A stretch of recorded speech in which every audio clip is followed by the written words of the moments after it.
This is Shaun Sport in podcast form. Well, we got to see the Perth Wildcats play the first of their three-game series against Melbourne United. In fact, Nat, we were talking about it yesterday. They haven't beaten Melbourne this season. No, it was tough. We also made the comment that if you can't stop Chris Golding... Yes.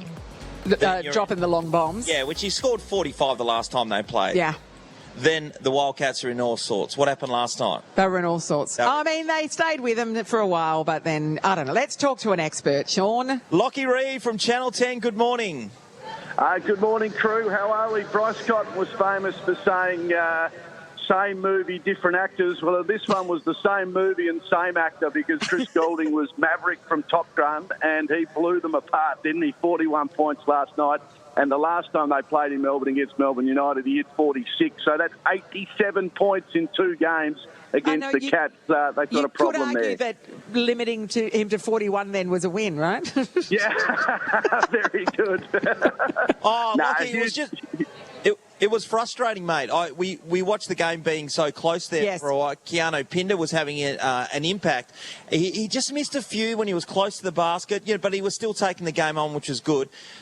Bryce finds it very difficult to find the open shot when he's playing Melbourne United. They defend him so well. They do. So then on the other side of the ball, why aren't we defending Chris Golding exactly the same? Well, we haven't got the defenders like a Shaun, unfortunately. Yeah. Perth aren't a very good defensive team. It's as simple as that, and they don't have that DNA. So their last, 10 games they've played, they've scored 100-plus points, but against Melbourne they haven't been able to reach 100. So there's the concerns right there. They don't have a good enough defensive setup, but they're very good offensively, and they have to find a way of freeing up Bryce. To be honest, guys, this is Lachy Reid's game plan for John Rillie. A little bit of advice from the man who scored 27 points in a game of basketball, pretty dominant in that one particular game. But anyway, we won't go over that one. I would be suiting up Andrew Blahoff or Greg Hire, and I would be in the first 5 seconds of the game laying one of the biggest screens you've ever seen and put Shaun on his backside and set the tone from word go, because you've got to free up Bryce. You need your superstar, as we saw last night. You need your superstar to be scoring 30-plus points in this final series to get through to the next stage. So they've got to be a little bit more aggressive on Bryce's defender. And I know that's old school, but they've got to set the tone in the first minute of the game. If we're suiting up relics, then why don't we dust Damien Martin off at the same time and get somebody who actually plays defence? Yeah, that's a very good idea as well. Look, that is just the issue for them at the moment, guys. They'll go and they'll play really good offense most of the time. Last night they only shot 30% from the 3-point line. So really and truly, you're not going to win many games of basketball if you're shooting 30%. I think Melbourne are in the 40s. They need to shoot better. They need to score better. They did miss a few under the hoop as well. But I think so much focus on the defensive side. They're just not a defensive team. So they're going to find a way of freeing up Bryce and making sure he gets 30-plus points. And I think they win Saturday night in front of the home fans. Oh, it's going to be interesting if they can push it to 3, but Melbourne certainly have come over here and whipped them this year. Yeah. I will say on the defensive front there, and I know that, and I've been banging on about it all year, actually, about their defence or lack thereof. Yeah. But I don't see why there's not you mentioned about Damo or Greg coming out there and laying shirt fronts. Jesse Wagstaff's the captain, right? So he's not going to play. He plays a certain amount of minutes. He can give up 5 fouls. Why not get out there, usually 2 or 3 fouls early days, and the same with a couple of other bench players. Just get on there, stop him from getting the ball.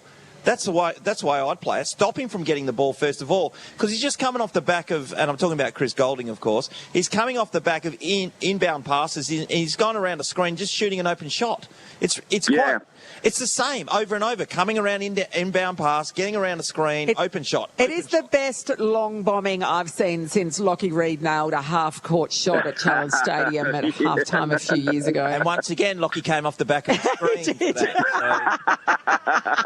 that. Look, you're exactly right, Shawnee. He's a phenomenal scorer, isn't he? He should have been at the Olympics, Chris Golding. That was the biggest oversight of the Boomers. He's a flamethrower, and when he's hot, you just cannot stop him. Now, Wildcat fans will say, yes, the defence was poor, and yes, it was. But once a guy like he and Bryce Cotton get in the mood and start hitting those threes, they're almost unstoppable anyway. So you've got to stop him at the start of the game or early in the game and take his confidence away. He's the type of... I mean, he was in 3 fouls in the first half, sat on the bench, spat the dummy and walked off the court, and then came back and scored 31 points in the second half. He can do it at any stage of the game. You've just got to watch him, and you've got to make sure he doesn't get on a roll. So that's their challenge Saturday night, but they're in front of the hometown fans, so things are a little different, I think, for the Cats, and I see them scoring 100-plus points on this occasion to get themselves to Game 3. You really think that's going to happen, eh? And the Red Army's going to go feral for sure. They'll go mad, the Red Army, and if they're listening now, and I know there's, how many go to a game? 14,000, so they're all listening to you guys right this morning. Probably that's amongst a million that listen to you each and every morning. But they'll go mad. They'll go mad, and if you're not going to go mad, Red Army, don't bother coming, all right? Get a little nasty, yell and scream. And now I've got to be unbiased and say I'm looking forward to covering the game through ESPN and commentating it neutrally. I'll be watching you. We love you, Ed. Lochy. Good on you, mate. I was going to say you bleed red, but we all do. Thanks, Lochy. Have a good day, mate. Cheers, mate. Shaun Sport in podcast form. It's always a special day when we get to catch up with Jason Richardson. You'll be able to see him this year as the host of the Sunday Footy Fest on Channel 7. Love a fest. There's nothing he doesn't do these days. Man of many talents. Morning, Richo. Well, you've built me. Let's be bloody honest. You have built me from nothing. No, I take that. You know what? Yeah, Richo, you're right. Actually, you're right. I was watching one of your other great loves, and that's horse racing, which I watch you all the time on. And Get On was on last night, which is one of my favourite shows. And you called yourself the People's Champion. And naturally, But that is the Shaun McManus moniker. How dare you? There can only be... I felt betrayed. It's like Highlander. There can be only one, Richo. Come on. Oh, I didn't know, Shawnee Mac, that you had stolen one of my original lines from way back when we first met. And just reheating my suit, no doubt, yet again. But I'm going to need you when we get to this footy show, mate. You know my footy knowledge. I've done a lot of research. Let me get this right. Fremantle's purple, aren't they? Wow, you're nailing it so far, Richo. Richo, you know everything to do with the Blues, though. He's got that covered. He's a mad Carlton man, as I was growing up. Were you really? No, I'm really looking forward to it. So we'll be on air Melbourne time at midday through to 2:30, and we'll be able to discuss everything that's happened on Thursday night, Friday night, Saturday, and then, of course, preview everything from Sunday. Lots of great guests. My job will be simple, just making sure everyone else shines, and I'll just get us to the ad break. Well, you know, we know a lot about you, obviously. We've talked about it many times. You liberated a nation when you took out the stall gift, which is coming up very shortly. Yes. Can I get your thoughts on Gout? Do you think he will capture the nation like you did, many years ago? Well, let's be bloody brutally honest. He can't possibly do that because there's only one that's been able to liberate this young nation. But the mighty Gout is such a superstar. It is absolutely magnificent for the event that he is making his way to Central Park stall. He'll probably be off scratch. He'll be giving them 10 metres head start to some good athletes. And I think he can do it. If he goes there with the mindset of, he'll be racing against people who, of course, are not as good as him, but that they have got this as their Olympic Games in their mind, their attitude. If he can go there, be tuned in, he will be so hard to beat. And the beauty of him, he's just such a young, exuberant athlete. He's going to race in the Queensland Championships this weekend. Watch out. I'm hearing he is in great shape. He could do something special this weekend. And keep in mind, he's in year 12. Unbelievable. Yeah. This is the thing. Unbelievable. Sorry, and like when he races in the stall gift, it's like, what did you do on your school holidays? Like, do you know what I mean? Yeah. Like, he's a kid. He's an amazing talent. Oh, it's going to be so good for Australian athletics. Like, he's going to carry the banner for a long time. Yeah. I mean, Richo, finally you'll be able to relax. You won't have to carry that banner anymore. That'll be nice for you. Well, the track and field circus comes to Perth this weekend, so if you haven't got a ticket, people of Perth, get along on Saturday night to watch some of our best sprinters, in particular. 100-metre guys and girls are sprinting. Should be fantastic. Nina Kennedy's just pulled out of the pole vault, which is disappointing, but she'll be there to catch up with everyone, so should be a great night. Absolutely. Now, getting back to the football for a second, there's nothing you're not doing these days. So a lot of cricket shows we watch you on. Obviously, the Big Bash was a big part of your summer campaign, the horse racing, which I mentioned. What sport don't you do? Yeah, when are you going to start calling cornhole?